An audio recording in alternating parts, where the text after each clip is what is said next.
This is the Dollemore Daily, and I'm Jesse Dollemore. Well, here we are.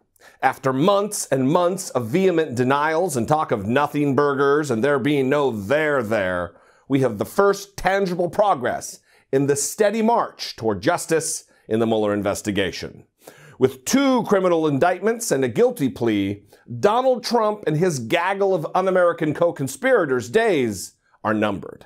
The broad strokes are that Donald Trump's hand-picked former campaign chairman Paul Manafort and deputy Rick Gates have, in a wide-ranging 12-count indictment, been charged criminally with conspiracy against the United States of America, conspiracy to launder money, and lying to federal investigators.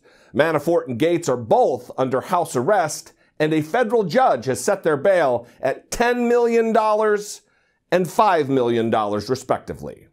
The other surprising breaking news this morning was the fact that one of Donald Trump's foreign policy advisors, George Papadopoulos, was arrested back in July and has pled guilty to lying to federal agents in an attempt to cover up his communications and collusion with Russians on behalf of the campaign, and likely has been acting as a cooperating witness, ultimately giving damning evidence on all of the players above him. Now, this news is terrible for Donald Trump and his dopey son, Don Jr., as well as Jared Kushner, because it means the walls are closing in. It means they are targets, that they are at grave risk of being counted among the indicted and eventually the convicted. After all this was made public, as expected, and against the advice of his counsel and part-time Wyatt Earp impersonator Ty Cobb, Donald Trump tweeted, like a totally innocent person, quote, "Sorry, but this is years ago, before Paul Manafort was a part of the Trump campaign. But why aren't crooked Hillary and the Dems the focus? Question mark, question mark, question mark, question mark, question mark." Unquote.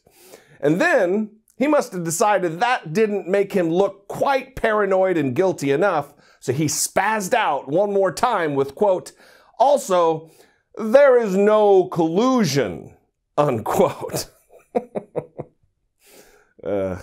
Look, we need Congress to do the right thing here and protect the integrity of this vital national security investigation.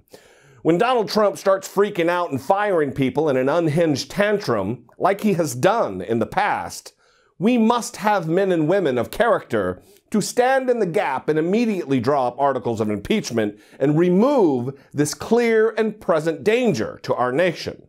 2018 is drawing closer, and if not, you will be held to account. Hey everybody, thank you so much for checking out my channel and this video. If you like what I do here and you appreciate it, go ahead and click subscribe. And if you really like it and appreciate what I do and you'd like to join my Patreon family, there's another link there for that. It's not just for the podcast. It's also for YouTube. Thanks a lot.